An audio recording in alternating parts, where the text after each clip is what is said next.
Yeah, level me up. Alright, awesome. Can I blow up this? Alright, well, let's leave it activated, just in case. We've destroyed the McGriffith mastermind. That's correct, Screamie Beans. Tell it like it is. Alright, we lowered our marked cards. Sure, I'll take them all. Now I can truly play Caravan. I still haven't beaten that dude that we versed months ago. That Caravan wizard. Alright, awesome. McGriffiths are taken care of for the time. Alright, back here we are. Back here we go. Wow, I melted that man. Alright, so we can't get up there. It's just that one interior. Migrate Tail Mine. Alright, yeah, so it's just the local map. Gotta... Oh.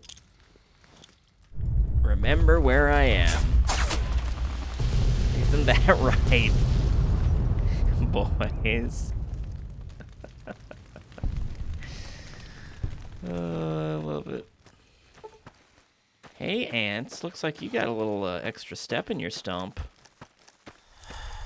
Do you happen to know if I'm going in the right direction? Because I do not. I'll blow up a vertibird, though. I don't know why the vertibirds are silent. I don't know if they have to, like, include... I guess they have to include... Oop, no, that was my clone. He's just gonna stand there. There he is. That Jameson. bird.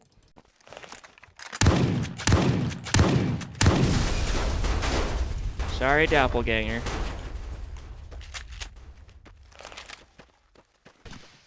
Oh.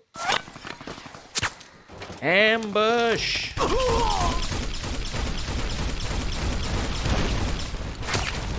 Oh my god. Alright. Get closer, dingle-dongs.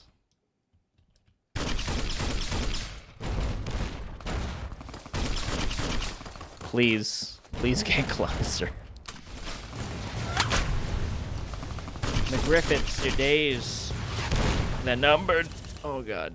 But you're still a good shot. You damn McGriffiths.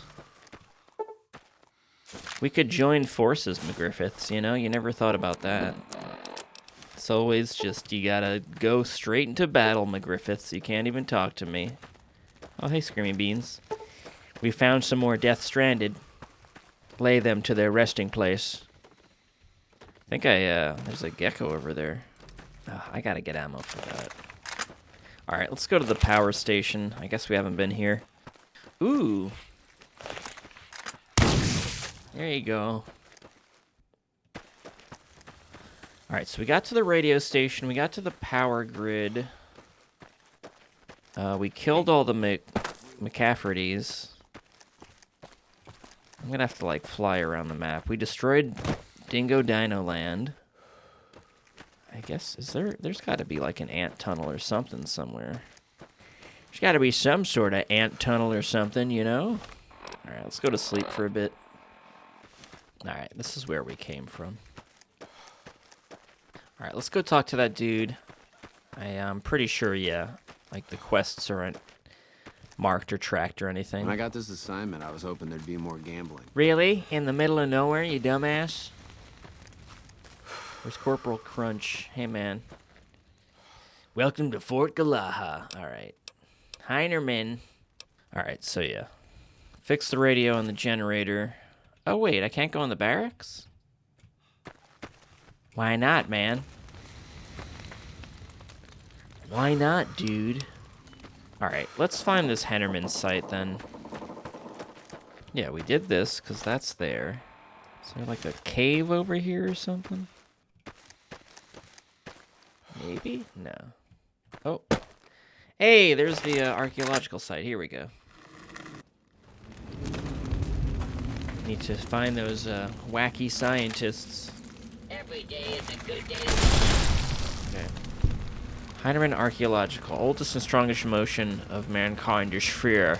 The oldest and strongest kind of fear is the fear of the unknown.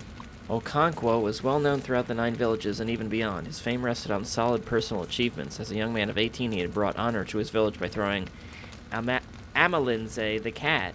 Amalinze was the great wrestler who, for 7 years, was unbeaten. The cat? He was called the cat because his back would never touch the earth. Alright. What? Drums beating, the flutes sang, and the spectators were like, yo, man, that dude's gonna throw a cat. But Okonkwo was as slippery as a fish in water. Every nerve and every muscle stood out on their arms, and on their backs and their thighs. And one almost heard them stretching to breaking point. In the end, Okonkwo threw the cat. Yo, dude, don't throw my cat. Oh! Don't throw my cat. Oh, you mother. You mother of pearl. Alright, am I gonna have to find these in order? Doesn't matter, probably not. Making me read terminals. Yeah, many years ago, the big person threw a cat into the doghouse. That was many years ago, 20 years or so, bro. Okonkwo's fame grew like bushfire. He was tall, huge, and bushy. He was pretty cool, and everyone liked him, and he had fists. Unoka, for that was his father's name, had died 10 years ago. And if he ever got money, he'd buy wine and hand it out to people. And he was a debtor. He owed everyone money. It was pretty wild. Look, ants, I don't want to read your weird book. Just publish it, and I don't know. See how it goes, dude. He was tall and thin, and he had a little chin, and he did a little dance without any pants. What? He's good on the flute, and his happiest moments were the 2 or 3 moons after the harvest, when the village musicians brought out their flutes and said, everyone can use it once, but don't put your pepperoni breath on it.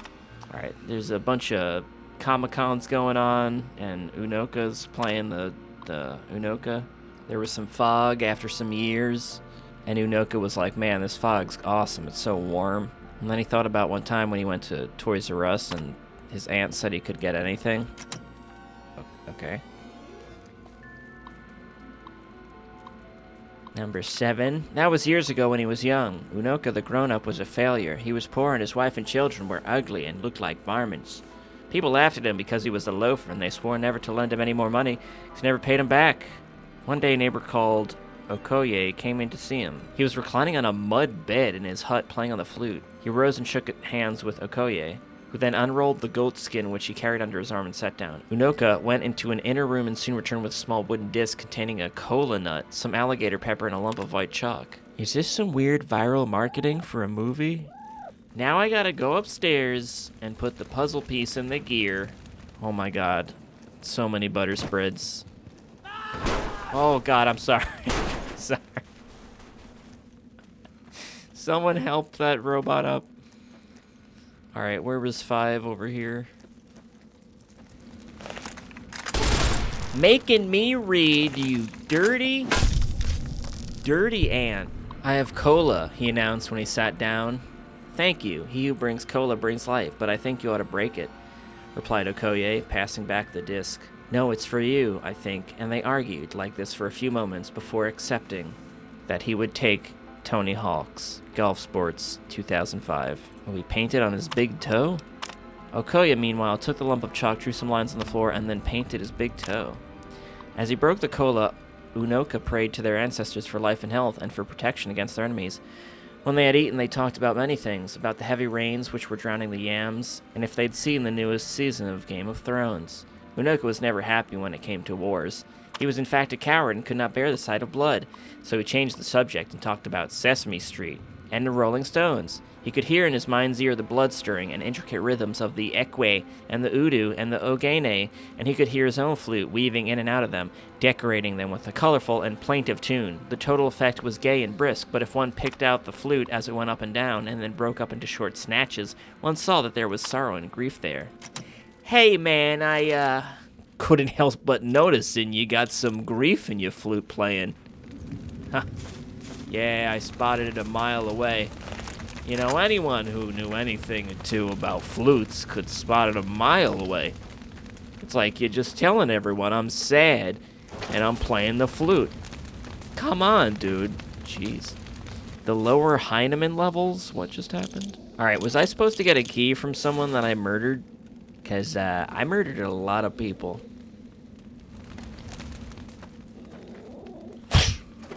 Hey there, baby! Oh god, I shouldn't have come down here. The terminals continue. Please. I'm sorry for what I've done. Oh, there's even more keys down here. I hate it. Maybe there was a key on the table I missed. There probably was. That's probably what it was. Yo, dude. Oh my god. Why? Why? What have I done to you? Okoye also played the flute, but he didn't suck like Unoka. He had a huge barn full of yams, and he had 3 wives, and they always showed off their yams. And then he wanted to become the title holder. Okoye said the next half a dozen sentences in Proverbs. It was pretty confusing. He spoke for a really long time, like, I don't know, 2 or 3 episodes of Stargate. And then he was asking for the money he needed, like the money that the other guy had borrowed. And the other guy just started laughing. He was like, F you. Finally, he was like, alright, I got an answer for you. But then we had to walk to the next terminal to find the answer. So he was like, yo, look at that wall, bro. I'm Unoka. So the other dude looked at the wall, and there's a bunch of lines on the wall. And he pointed at the lines, and he was like, that's all the people I owe money for. And I owe one guy like $800,000. But he didn't come here and try to play some ping pong for me. I'll get your money back, don't you worry. But I gotta pay my big debts first. And then he left. But then when Unoka died, he didn't have any title and lots of debt, so he probably had to sell the belt in the afterlife. He was still famous as being a wrestler, though, so that was cool. And they had that barn of yams and the wives. And the elderly in the community, they always said if that your kid could wash his hands, he could probably eat with some kings, you know? And Okonkwo, he washed his hands a lot. You could tell because they were red. But basically, he, you know, hung out with Frodo and made sure he was just, you know, having a good time. What? Wait, which way did we go? 6? I don't understand this story, everyone. Oh my god.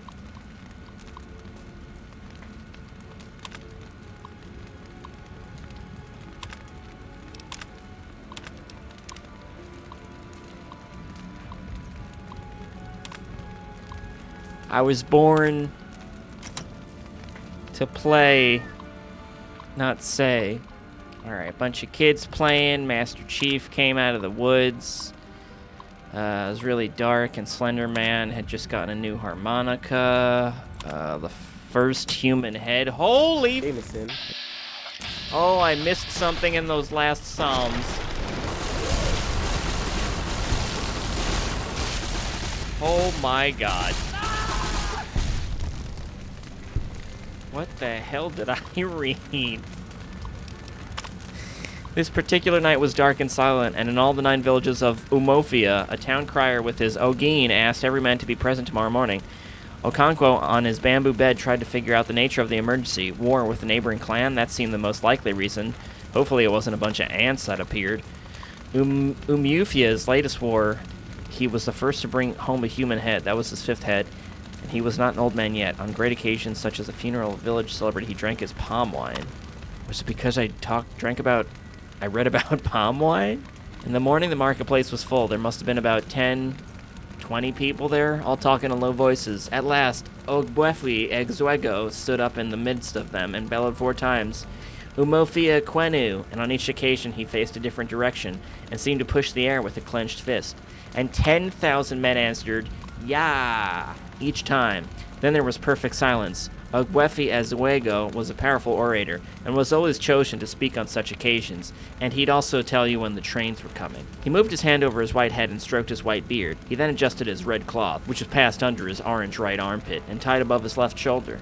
Umofo Quenu, he bellowed a 5th time, and the crowd yelled in answer, and then suddenly, like one possessed, He shot out his left hand and pointed in the direction of Mabano and said through gleaming white teeth firmly clenched, "Those sons of wild animals have dared to murder a daughter of Umofia?"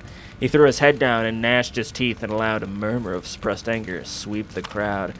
When he began again, the anger on his face was gone, and in its place a sort of smile hovered, more terrible and more sinister than the anger, and in a clear, unemotional, voice,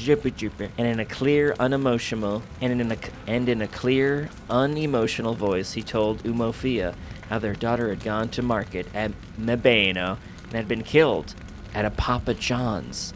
That woman, said Oswego, was the wife of Ogwefwi Udo, and he pointed to a man who sat near him with a bowed head. The crowd then shouted with anger and thirst for blood. Oh, more ants! Oh, more ants! Ogwefo!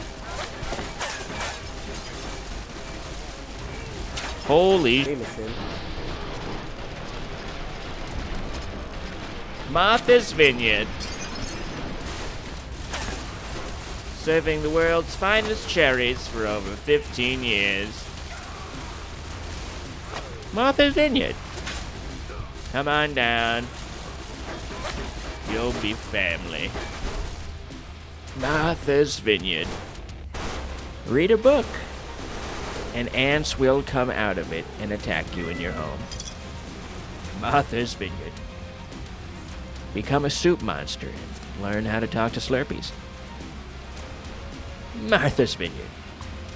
When you're reading a book, you know about the Umquefiquenos. What in the hot damn just happened, everyone? Also, ball arms. Please stop. Alright, the mystery of whatever happened was solved. Is that where we came from? Alright, we need the key, which was here. Oh, God. Oh, Mr. Key, I think you may have exploded into the 8th dimension. Oh, no, there you are. No snacks. Some BS. Yeah, I know. Hello. I'd like the rest of the, analogy. Whoa, careful! Yeah. We got 15 more terminals to read. Calm down. I don't want to go in the Heinermann lower levels. I'm gonna go there. Oh my God. Whose machete is this? Umuafuya's machete. Jameson. Oh God, I didn't know there was going to be a test. Many others spoke, and at the end it was pretty confusing because everyone was talking. But someone decided to follow the normal course of action. An ultimatum was immediately dispatched to Mbaino, asking them to choose between war, and on the one hand, on the other, the offer of a young man and a virgin as compensation. You know, just get crazy. Umofia was feared by all its neighbors. It was powerful in war and in magic, and its priests and medicine men were feared in all the surrounding country. Its most potent war medicine was as old as the clan itself. Nobody knew how old, but, you know, as old as the clan, we just said it. But on one point, there was general agreement. The active principle in that medicine had been an old woman with one leg. In fact, the medicine itself was called Old Lady with One Leg, Agadi Nwai, or Old Woman. It had its shrine in the center of Mofia, in a cleared spot, and if anybody was so foolhardy as to pass by the shrine after dusk, he was sure to see the old woman hopping about. Well, that's kind of nice, you know?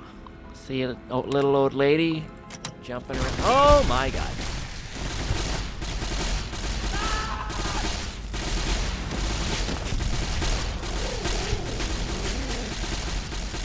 Chopping up some ants. That's how we do things in the U.S. Army. You tell him.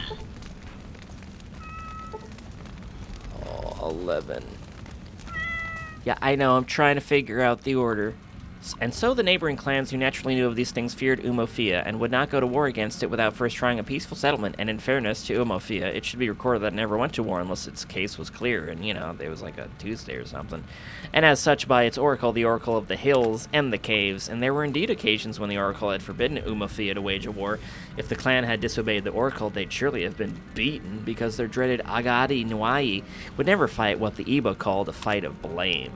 I mean, when you think about it that way, it's pretty obvious.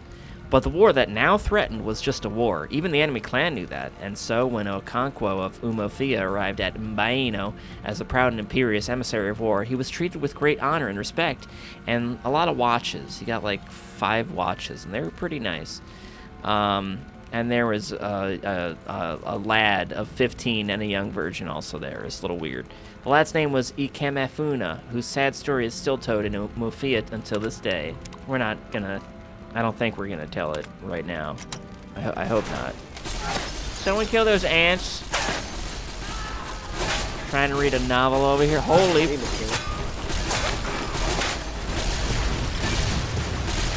Oh, God.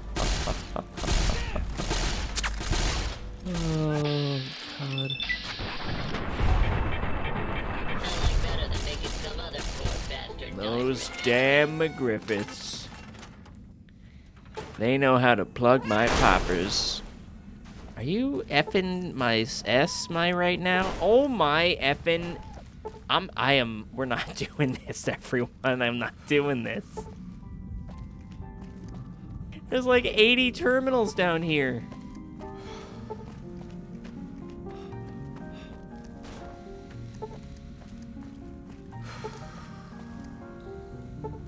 I'll just read the last one.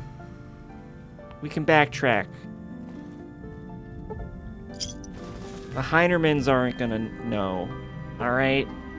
Who will drink the dregs? And the one gross guy, the old one, was like, I'll do it. And so everyone gave the old guy the gross thing, and we all said we'd give him $5 each, and he was like, ugh. And he swigged it down, and it was nasty.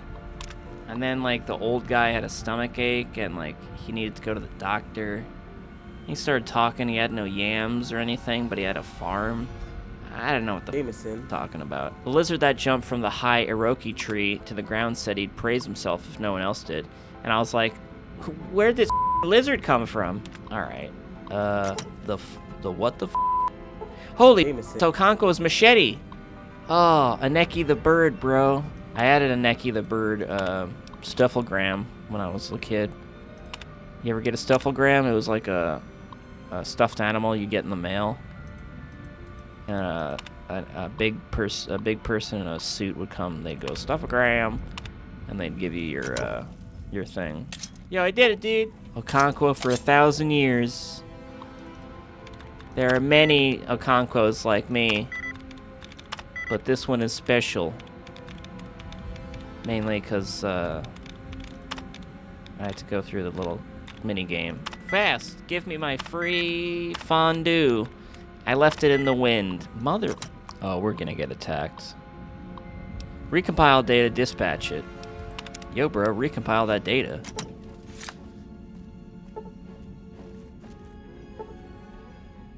Fucking ant tunnel. That's what I think about you, ant tunnel. Oh, God. Oh! You know what? Never mind. Dispunchal it. Hey, what's up, old man? Mark, quit taking your sweet time and come back up. There's nothing worth our time down here. Wait, what the hell? You're that guy the NCR hired. You won't last long here. We're all armed to the teeth and willing to fight. You could still surrender, you know. Here I am, burner, burner, rock you like a hurricane. I'll give you some rockin', you twat. Here I am, burner, rock you like a hurricane. Slags just got slagged. Alright, so I'm guessing this was Slag's story. And we stole it. Alright, everyone. I know I usually go through every terminal in a mod. But, I ran buy a bunch of them. I'm just gonna assume it was a very inspiring story.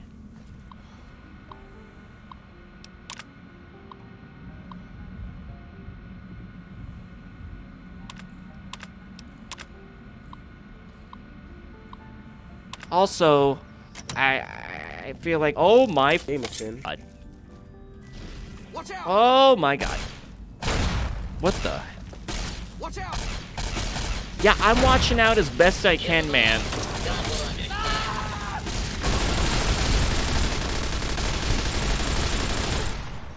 Oh. Alright, we're not going through all these. Also, I'm going through them backwards, I know. Yo, bro, gotta sacrifice a cock to Ani. Hold your peace. You better hold your peace. Or I'ma grab it. You better hold your peace. Or I'm gonna grab it. I slipped around and I grabbed his piece. Welcome to McDonald's. Would you like some cheese? Oh my God.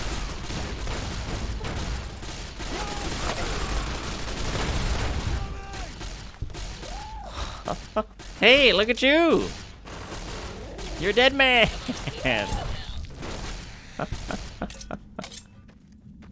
Alright, we gotta get... I'm getting out of here. We gotta go. Louie. How did we get in here? Oh, God. The 26 parallel. I'll take the war zone over the terminals. Yeah, 100%. Wait, is this the NCR guys shaking hands? It definitely is. I missed the door. Oh, it was where Scallywags came from. You're a dead man, Scallywags.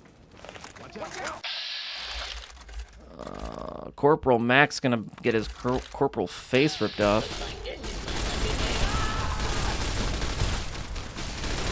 Oh! Oh! Please don't let Corporal Mac die. I need him. I need to know if he'll talk to me about future events. Welcome to Fort Galaha. Oh my God. Alright, never mind. How'd you even get over here? Alright, that's agreeable. That makes sense. Yeah, I know. It's got a big ass.